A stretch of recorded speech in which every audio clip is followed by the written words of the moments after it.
ऐश के जुनून एक ऐसा ड्रामा था जिसको हाल ही में जो मैंने लिस्ट बनाई वहां पर मैंने उसके अंदर रखा कि भैया ये ड्रामा आपको मरने से पहले लाजमी देखना चाहिए, क्योंकि इस ड्रामे का स्टार्ट इतना एपिक हुआ था, इतना इंटरेस्टिंग हुआ था कि ऐसा लग रहा था कि शायद this is going to be the next blockbuster drama. But unfortunately आज इस वीडियो में मैं आपको ये कहने पर मजबूर हूं कि ये 2025 का one of the worst in fact boring drama बन चुका है, जिसके अंदर कुछ भी खास नहीं हो रहा। एक लड़की दिखाई गई है जो हो गई थी एक इंसिडेंट में थोड़ी सी पागल ही कहूंगा उसको, मतलब यादाश्त वाली तो कोई कहानी नहीं है, क्योंकि यादाश्त या तो जाती है, अगर शॉर्ट टर्म भी जाती है तो उसके अंदर भी कोई सेंसिबल सीक्वेंस होता है। जबकि यहां पर जो आयशा तो हब्स में थी, जो एमन दिखाई गई है उसको वो सारी बातें याद हैं जिस बातों से मसले बन सकते हैं, और उसको वो सारी बातें नहीं याद जिससे मसले रिजॉल्व हो सकते हैं।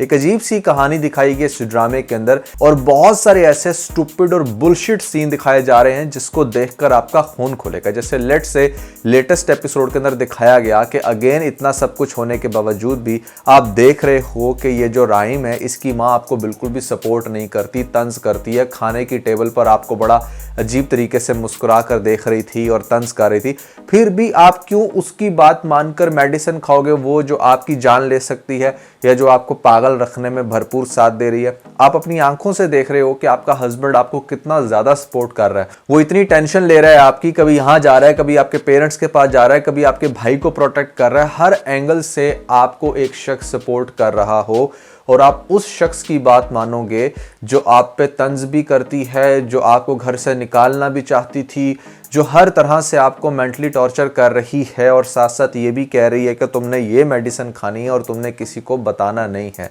Isn't that strange? कि मतलब अगर आपको दिखाया गया एमन के अंदर वैसे तो बड़ी अकल है, बात बात पे जितनी देर होश होती है, बड़ी काम की बातें करती है, तो उसको ये वाला पॉइंट क्यों नहीं समझ आ रहा। सिर्फ आगे से इतना कह देती है कि आप क्यों इतनी टेंशन ले रही है, दिस एंड दैट। फिर किस चीज़ का उसको प्रेशर है भाई?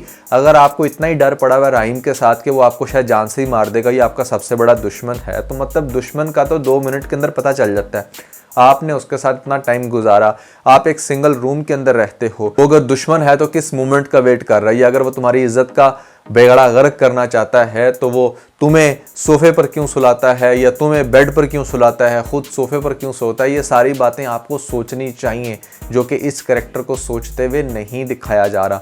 और तो और अजीब बात है कि मतलब आपको दिखाया जाएगा नेक्स्ट एपिसोड में, जिस टाइम ये लोग जाएंगे मतलब एक बिजनेस ट्रिप पे इस्लामाबाद, और वहां पर इनके हनीमून के सीन दिखाए जा रहे हैं कि अच्छा बड़े अच्छे से रह रहे हैं।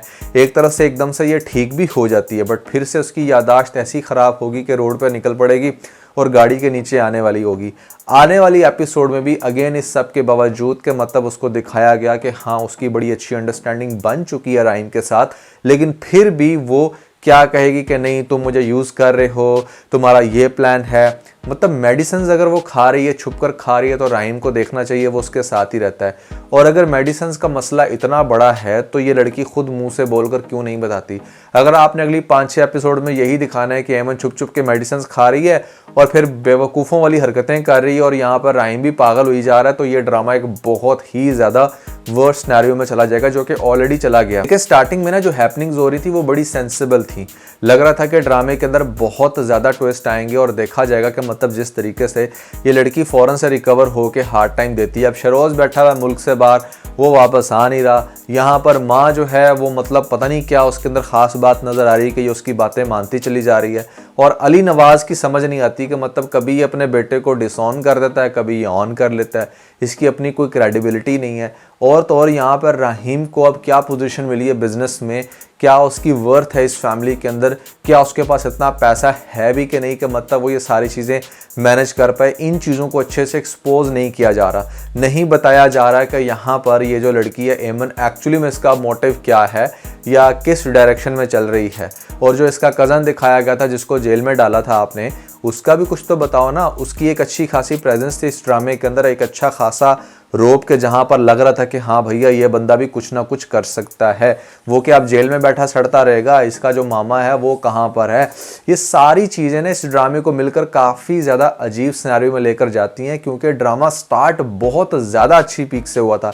इट्स लाइक कि आपने सारी मेहनत ड्रामे की स्टार्ट में कर दी और आपने मिड को और एंड का ख्याल ही नहीं रखा कि मतलब ऑडियंस क्या करेगी, किस डायरेक्शन में जाएगी। हमने एमन के कैरेक्टर को इतने बुरे तरीके से लिखा है कि मतलब यहाँ पर शायद हब्स ड्रामे के अंदर जो आयशा का कैरेक्टर था ये उससे भी ज़्यादा अजीब होता जा रहा है। वो भी खैर नेक्स्ट लेवल का टॉक्सिक था, उसको हम अच्छा नहीं कह सकते, लेकिन ये भी मतलब कम नहीं है। यहाँ पर एक तो ये जो हमारी उष्णा शायद, जैसे कि मैंने पहले बताया कि ये जो इस तरह की इरिटेटिंग एक्टिंग है ये करती हुई और ज़्यादा इरिटेटेड लगती है और व्यूवर्स को भी कर देती है। लोगों को लगता है कि मतलब अब क्या करें यार, इस लड़की के साथ ये सब कुछ हो ही रहा है। तो ऐसा मुख्तसर ये कि ड्रामे को ना बहुत अच्छे से लेकर चल सकते थे, बहुत सारी ऐसी सेंसिबल चीज़ें थी जो दिखाते तो शायद ड्रामा ज़्यादा इंटरेस्टिंग लगता, लेकिन हमारे राइटर्स का एक अजीब ही फिनोमेना है कि मतलब यहाँ पर हम जितनी टॉक्सिसिटी दिखाएंगे, हाँ ठीक है ऑडियंस हुक होती है, बट आप देख सकते हो कि कितने बुरे तरीके से अब आपकी ऑडियंस ने छोड़ भी दिया है, क्योंकि लोग अब काफ़ी समझदार हो गए हैं।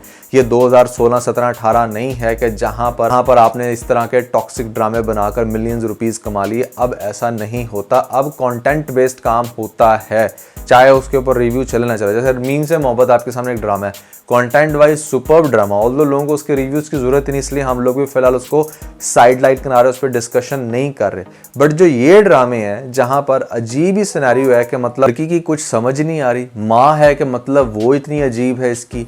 अच्छा, अब नेक्स्ट एपिसोड में आपको दिखाया जाएगा कि ये जो हमारी राहिम की माँ है, खैर राहिम की तो नहीं कहना चाहिए, शरोज़ की कहना चाहिए, जाएगी वहाँ पर उष्णा शाह नहीं है भाई, ये क्या लड़की नाम है इसका, एमन के घर जाएगी और एमन की माँ से पूछेगी कि वो फाइल कहाँ पर है, मुझे वो फाइल चाहिए। तो आगे से वो कह देगी कि मतलब वो तो राइम ले गया।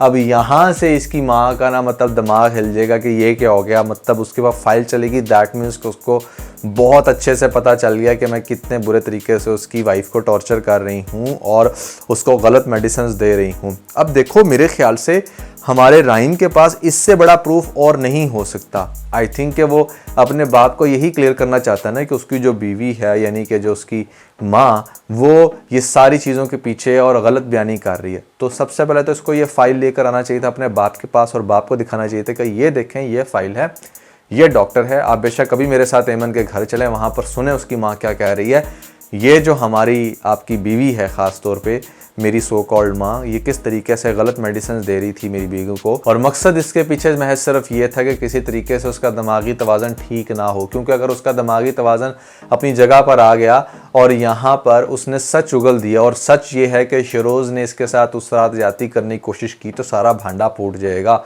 और ये काम ये लोग नहीं करना चाहते। ये बात अली नवाज़ के साथ वो कर सकता था, अली नवाज़ के सामने चलो अगर अली नवाज़ उसकी बात यकीन ना भी करता तो उसकी पोजीशन तो थोड़ी स्ट्रांग होती ना इस घर में, लेकिन नहीं भाई, अब वो फाइल लेकर घूम रहा है, चला गया, उसको लेकर मरी और वहाँ पर जाकर मतलब सोचेगा, प्लान करेगा, वापस आकर उसकी मेडिसिन चेंज करेगा। तो इट्स अ लॉन्ग गेम। इस तरीके से ड्रामा बिल्कुल भी इंटरेस्टिंग नहीं हो सकता। आपको इसके अंदर देखिए, हमेशा मैं एक बात कहता हूँ कि ड्रामे के अंदर ना आपको सिर्फ विलन को ही हमेशा विनिंग पोजीशन पे नहीं दिखाना चाहिए। ऐसा नहीं होना चाहिए कि 90% विलन जो है वो ड्रामे के अंदर रूल करता हो और लास्ट में जाके आप उसको डिफीट कर दो और कहो कि हाँ भैया हमने तो अच्छा एंड कर दिया। ऐसा नहीं होता। आपने वो जो 70, 80, 90 एपिसोड्स में ऑडियंस को टॉर्चर किया है उसका हिसाब कौन देगा। तो इसलिए इट्स वेरी इंपॉर्टेंट कि आप दोनों चीज़ों को इक्वल साइड पे रखो। कभी दिखाओ कि हाँ विलन जो है वो स्ट्रॉन्ग पोजीशन पे है, कभी दिखाओ कि हाँ भैया अब जो हीरो साइड है वो काफ़ी मजबूत होगी। तो इस तरह ना ये ड्रामे के अंदर एक तवाज़न रहता है और देखने वाले को भी काफ़ी मज़ा आता है। तो ए इश्क जुनून was one of my favourite drama, इसलिए मैंने इसको इतनी हाइप दी और यहाँ पर प्रमोट भी किया। बट नाउ आई बिलीव कि this is going to be the worst drama. बिल्कुल भी अच्छा नहीं है। आप लोगों के इसके बारे में क्या है तासुरात, आपने मुझे कमेंट्स के अंदर ज़रूर बताना है।